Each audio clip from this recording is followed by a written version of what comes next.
Good morning students. आज हम political science का चैप्टर नंबर 4 सत्ता के वैकल्पिक केंद्र का पार्ट नंबर 4 रीड करेंगे। हमने पार्ट नंबर 3 में पढ़ा चीनी अर्थव्यवस्था का उत्थान। 1978 के बाद से जारी चीन की आर्थिक सफलता को एक महाशक्ति के रूप में उभरने के साथ जोड़कर देखा जा रहा है।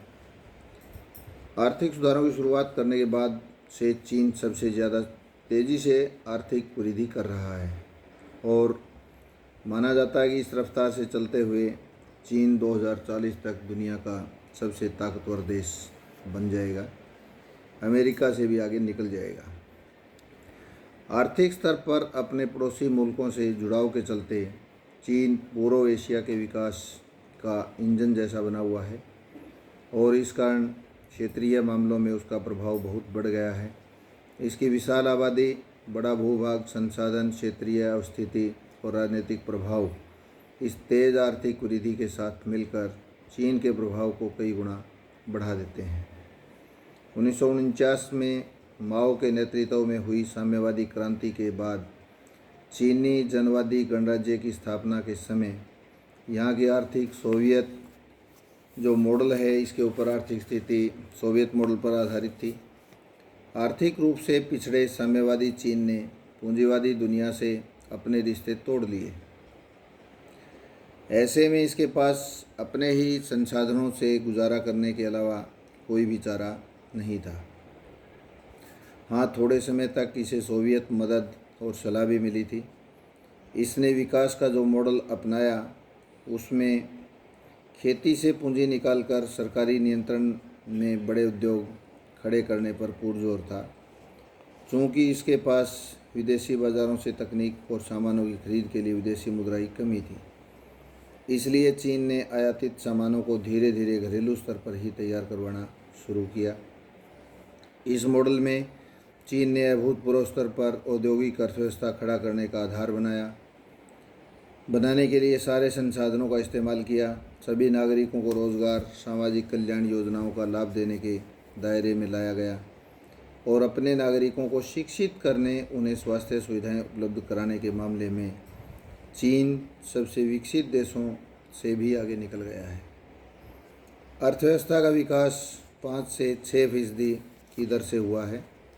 5 से 6% की दर से अर्थव्यवस्था का विकास हो रहा है, लेकिन जनसंख्या में 2 से 3% की वार्षिक वृद्धि इस विकास पर पानी फेर रही है और बढ़ती आबादी विकास के लाभ से वंचित रह जा रही थी। खेती की पैदावार उद्योगों की पूरी ज़रूरत लागू लायक अधिशेष नहीं दे पाती थी, यानी जो पैदावार उद्योगों की पूरी ज़रूरत के लायक अधिशेष जो बचा हुआ माल था उनके लिए नहीं दे पा रही थी। जो चैप्टर नंबर 2 में हमने सोवियत संघ की राज्य नियंत्रित आर्थिकी के संकट की चर्चा कर चुके हैं हम चैप्टर नंबर 2 के अंदर। ऐसे ही संकट का सामना चीन को भी करना पड़ा। इसका औद्योगिक उत्पादन पर्याप्त तेज़ी से नहीं बढ़ रहा था, विदेशी व्यापार न के बराबर था और प्रति व्यक्ति आय बहुत ही कम थी। चीनी नेतृत्व ने 1970 के दशक में कुछ बड़े नीतिगत निर्णय लिए। चीन ने 1972 में अमेरिका से संबंध बनाकर अपने राजनीतिक और आर्थिक एकांतवास को ख़त्म किया। 1973 में प्रधानमंत्री चाउ एन लाई ने कृषि उद्योग, सेना और विज्ञान प्रौद्योगिकी के क्षेत्र में आधुनिकीकरण के 4 प्रस्ताव रखे। 1978 में तत्कालीन नेता देंग शाओपेंग ने चीन में आर्थिक सुधारों और खुले दरबार की नीति की घोषणा की। अब नीति यह हो गई कि विदेश पूंजी और प्रौद्योगिकी के निवेश में उच्चतर उत्पादकता को प्राप्त किया जाए। बाजार मूलक अर्थव्यवस्था को अपनाने के लिए चीन ने अपना तरीका आजमाया। चीन ने शॉक थेरेपी पर अमल करने के बजाय अपनी अर्थव्यवस्था को चरणबद्ध ढंग से खोला।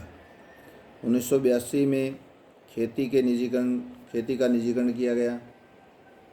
उसके बाद 1998 में उद्योगों का व्यापार संबंधी अवरोधक को सिर्फ विशेष आर्थिक क्षेत्रों के लिए ही हटाया गया।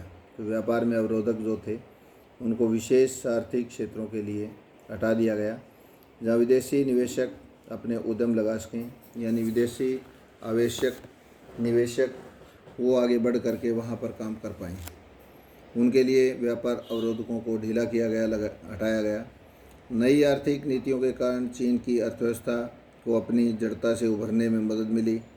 कृषि के निजीकरण के कारण कृषि उत्पादकों और ग्रामीण आय में उल्लेखनीय बढ़ोतरी हुई। ग्रामीण अर्थव्यवस्था में निजी बचत का परिणाम बढ़ा और इससे ग्रामीण उद्योगों की तादाद तेज़ी से बढ़ी। उद्योग और कृषि दोनों ही क्षेत्रों में चीन की अर्थव्यवस्था की वृद्धि दर तेज़ रही। व्यापार के नए कानून और विशेष आर्थिक क्षेत्रों यानी स्पेशल इकोनॉमिक जोन सेज के नाम से स्पेशल इकोनॉमिक जोन का इसको दर्जा दिया गया के निर्माण से विदेशी व्यापार में उल्लेखनीय वृद्धि हुई। चीन पूरे विश्व में प्रत्यक्ष विदेशी निवेश के लिए सबसे आकर्षक देश बनकर उभरा। चीन के पास विदेशी मुद्रा का अब विशाल भंडार है और इसके दम पर चीन दूसरे देशों में निवेश कर रहा है।